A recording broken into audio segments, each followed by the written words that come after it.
Hello, my name is ShaneidaMonique and welcome to my channel. Today we're going to discuss how to heal a broken heart. But before we get into that, I just want to say thank you to everyone who has subscribed to my channel. If you are not subscribed yet, what you waiting for? You should. Okay? I give helpful tips on how to navigate through life, relationships. Okay? I am all about cultivating positive energy, developing yourself and being the best version that you can be. Like, I'm over here trying to form a community, all right? Like, be a part of that. Seriously, right? How to heal from a broken heart. I want this to more so not be a tips where we go through like the 1, 2, and 3, but more so like a conversation where I give you my advice and what I've experienced, and maybe that will help you. So one thing that I really realized was that when you have a broken heart, you have to take your time. And what I mean take your time is not be in such a rush to like get out there and date or meet other people, especially when you know deep down inside that you're still hurting. For me, I did that. So obviously I'm speaking from experience, and it ended up causing more problems for me in the end. I think that if you realize that you have a broken heart and you are not 100% yourself, I think that when you go out there and you date other people, like you're really doing a disservice to them and to yourself, because you can be a person that, like, let's say you just got rid of the headache in your life and now the next day you could meet the love of your life. But because you are not 100% yourself, because you are still, just emotionally detached or unavailable, you could end up just messing up that relationship, whereas that person would have been amazing. And I feel like sometimes you just have to take the time out to be alone, to be by yourself, to really heal. I think that the best healing that you can do is alone. Now, when it comes to healing yourself or whatever and actually being alone, it doesn't mean that you have to be just locked up in your room with the doors closed just crying all day. No, that's not what I'm talking about. This is why we have friends. This is why we have communities and other things. Like, you don't have to pour into a whole bunch of random people in order to occupy your time and mind. There's other ways to do that are more productive. All right, so just keep in mind that when you take your time to heal, it could be anywhere from like 3 months to 6 months to a year. But if even after you do the steps that I'm about to lay out for you, and you find that it's been longer than a year, it's been a year and a half, 2, 3 years, my advice to you would be to go get some professional help so that you can really get tools on how to cope with it, how to deal with it, especially if you have entered a state of depression and things of that nature. Yes, crying and being upset is going to come natural when you have a broken heart, but if it's for a long period of time, then I would suggest that you seek professional help.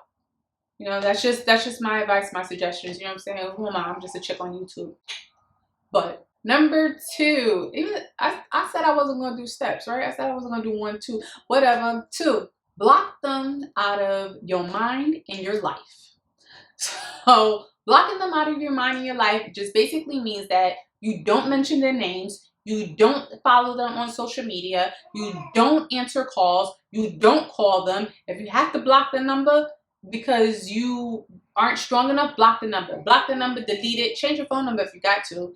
All right. And what you want to do is you want to clear them out of your mind completely. You want to act like they don't exist, never existed, never crossed your path, period. All right. Now, this is a little extreme or whatever, but hey, it's your heart we're talking about here. Okay.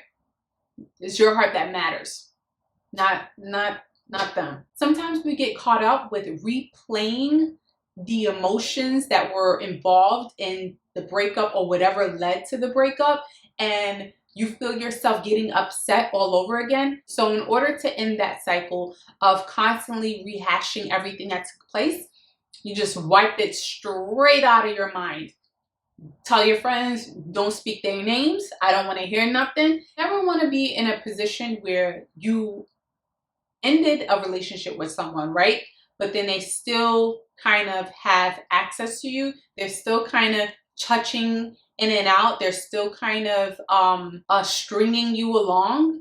And when you go ahead and you block them on everything and just go straight cold ghost on them, they have no way of contacting you, it helps you to heal. It helps you to move forward, because whenever you're like still into somebody, you still have feelings towards them, and then they reach out to you like, yo, I was just wondering how you doing. You just crossed my mind. No, I'm gonna cross you out. That's what I'm gonna do. You don't exist no more. I had your funeral yesterday. Okay? So yeah, I mean, okay. So it sounds really, really harsh, but I mean, I've done it before. Deleted numbers. And who's this? I don't know who this is. I don't know who this is, because I don't know. All right. Okay. So next thing that you're going to do too is, which is going to seem a little petty, but you make a list of everything that you could not stand about them, everything that you dislike. Sometimes you don't even have to make a list. You could just go through things in your head of all the things that just drove you crazy. Like their farts were super, super smelly and you couldn't stand it.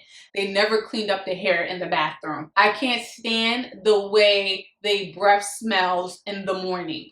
I cannot stand the way they blink when I ask a question. Like, make it as petty as you want, but just keep that in mind. And then when you think about this person, when a good feeling or good memory comes across, you roll through that list from A to Z of everything about this person that you could not stand. And then I think that eventually you'll find that you're just better off without them. Okay.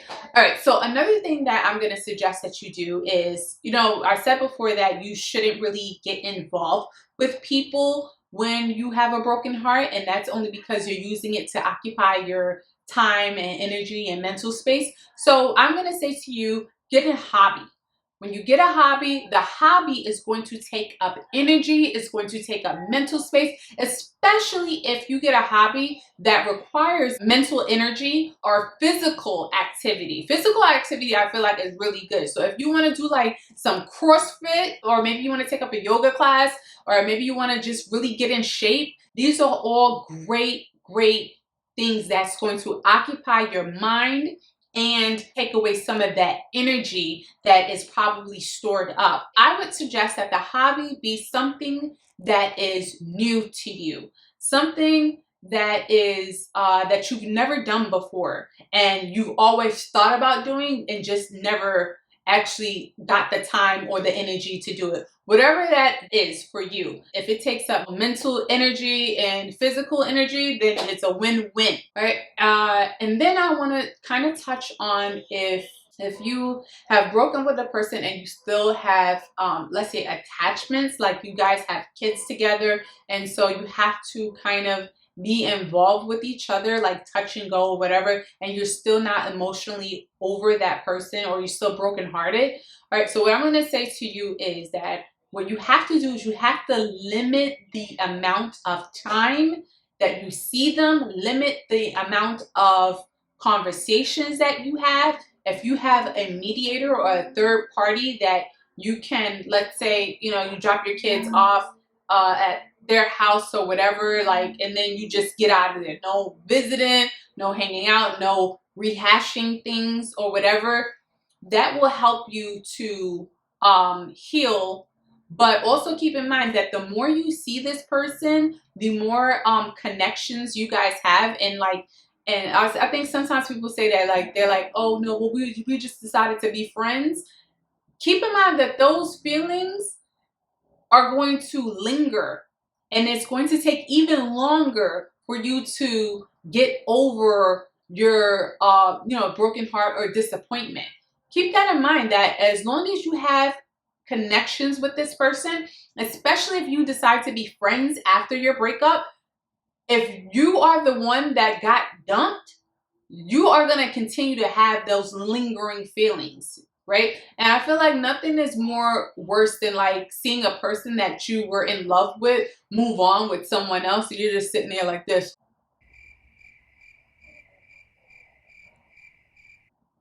Yeah, do yourself a favor. Cut that sucker off clean. Also, when you do this too, it helps you to not be so bitter in a relationship after it's over. Now, granted, when you first break up, I feel like you're allowed to be petty. You're allowed to be emotional. You go through the stages of grief. You go through anger. Then you go through sorrow and disappointment and all of that. But the last phase is bitterness. You don't want to stay at bitter. You want to be able to let that go. Having it in your mind where you are making this list of all the things that you hate about this person or whatever, right? But eventually this list is going to disappear because you want to be able to move on. You don't want to think about them at all. You don't want to have any type of fond memories or any type of negative memories of them. You kind of just want them to fade to black and to realize that that was just a moment in your life and it's over. And I feel like when you go about it like that, the healing comes naturally. The self-love that you pour into yourself is really amazing. And that's really what matters. What matters is your heart, your development, and you being okay. All right, and lastly, it's gonna be my bonus of best ways to heal a broken heart. Best way, get you a pet. Get you a dog, a cat, a fish, anything that you can take care of, that you can, love on, and do that. Yeah, get you a puppy or a little kitten. Yeah, something that's gonna require energy and love and time. Yeah. All right, so again, I hope that this was helpful for you, for anybody that's watching. All right, don't forget to like, comment, share this video if you did find it helpful, if you made it this far, and I will chat with you soon. Bye.